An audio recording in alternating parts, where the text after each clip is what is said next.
चलिए बढ़ेंगे अगली खबर की तरफ। मांडू से जेएमएम विधायक जयप्रकाश भाई पटेल ने ऐलान किया है कि वो इस लोकसभा चुनाव में एनडीए के पक्ष में प्रचार करेंगे। जेपी पटेल के ऐलान के बाद झारखंड की राजनीति में हलचल तेज हो गई है और हजारीबाग सदर से बीजेपी विधायक मनीष जायसवाल सीधे जयप्रकाश भाई पटेल के घर पहुंचे, जहां दोनों के बीच बंद कमरे में घंटों बातचीत हुई। कमरे से बाहर आने के बाद मनीष जायसवाल ने कहा कि वो जयप्रकाश पटेल के फैसले का स्वागत करते हैं और की राष्ट्रवादी सोच को सलाम करते हैं। वहीं जब जेपी पटेल से बीजेपी में शामिल होने को लेकर सवाल किया गया तो उन्होंने कहा कि ये उनका फैसला होगा। हालांकि झारखंड की राजनीति में ये चर्चा जरूर चल रही है कि जल्द ही जयप्रकाश भाई पटेल जेएमएम का दामन छोड़कर बीजेपी में शामिल हो सकते हैं। बधाई देता हूं। आप सब जानते हैं कि वर्तमान समय में इस देश को नरेंद्र मोदी जी की जरूरत है, न केवल देश को सुधारने के लिए बल्कि अंतर्राष्ट्रीय स्तर पर भारत को ऊंचा लाने के लिए। और जयप्रकाश पटेल जी ने आज राष्ट्रवादी जो सोच का परिचय दिया है, इस बात के लिए आज मैं इनका कायल हो गया।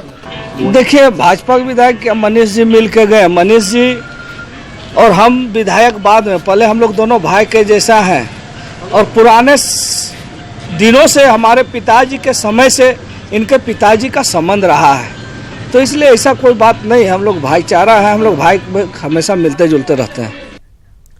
तो मांडू से जेएमएम विधायक जयप्रकाश भाई पटेल ने एनडीए के पक्ष में प्रचार करने के ऐलान के बाद पार्टी ने उन्हें नोटिस जारी कर 1 हफ्ते में जवाब मांगा है। पार्टी महासचिव सुप्रियो भट्टाचार्य के कारण बताओ नोटिस पर जेएमएम के बागी विधायक जयप्रकाश भाई पटेल ने कहा कि पार्टी को जो करना है करे, वो जो उनकी सोच है वो करेंगे। जयप्रकाश भाई पटेल ने यह भी कहा कि जब देश मोदी मांग रहा है तो स्पष्टीकरण क्या होगा।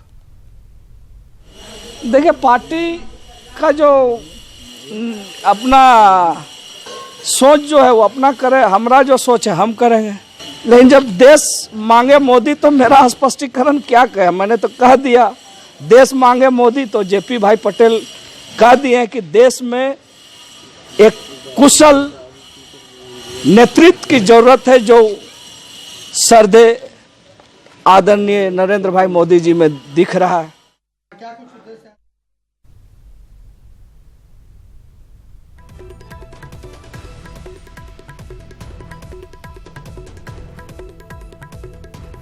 चलिए और अधिक जानकारी के साथ हमारे साथ झारखंड ब्यूरो चीफ दिवाकर जुड़ चुके हैं। दिवाकर, इसे क्या माना जाए कि मतदान से पहले जेएमएम विधायक जयप्रकाश भाई पटेल बगावती तेवर अपना लिए हैं, क्या माना जाए कि वो बीजेपी में शामिल होने को तैयार हैं?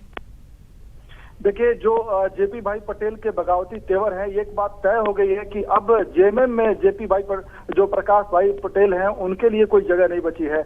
और जो बागी तेवर हैं और जिस तरीके से वो मुलाकात किए हैं और सुदेश महतो के साथ ही वो अब जमशेदपुर के लिए रवाना हो गए हैं, तो कहीं ना कहीं ये बात साफ हो गई है। और जो हमारे सोर्सेज हैं वो बता रहे हैं कि अब जल्द ही एनडीए में या तो वो बीजेपी में सीधे शामिल हो सकते हैं या सुदेश महतो की पार्टी आजसू का दामन थाम सकते हैं।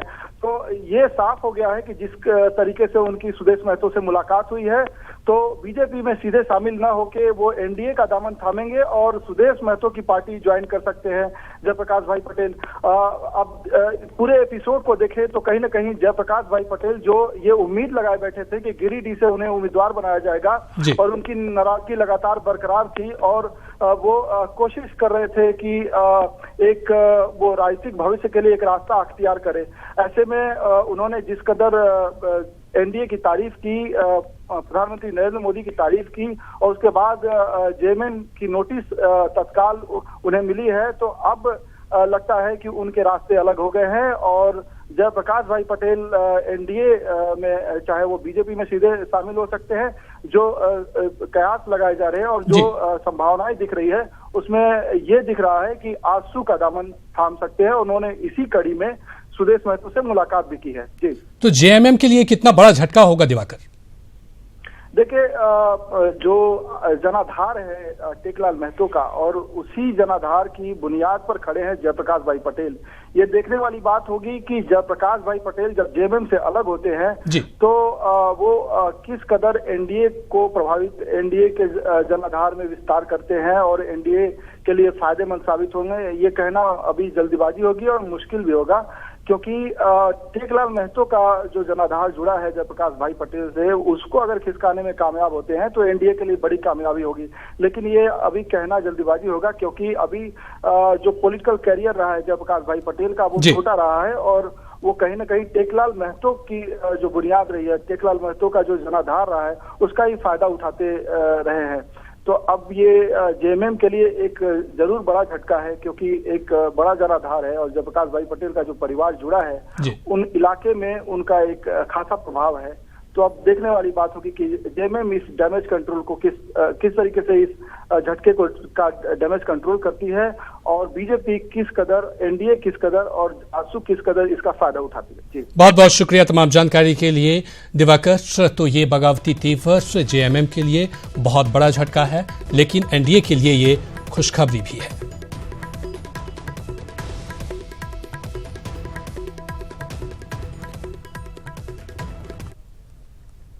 अगली खबर जमशेदपुर से। जमशेदपुर लोकसभा सीट से बीजेपी प्रत्याशी विद्युत वरण महतो आज नामांकन करेंगे, जिसमें मुख्यमंत्री रघुवर दास, अर्जुन मुंडा, सुदेश महतो के शामिल होने की उम्मीदें हैं।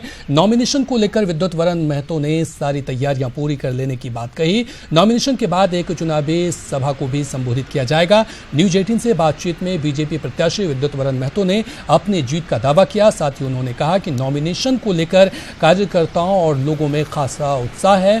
गांव-गांव से लोग आने को तैयार है।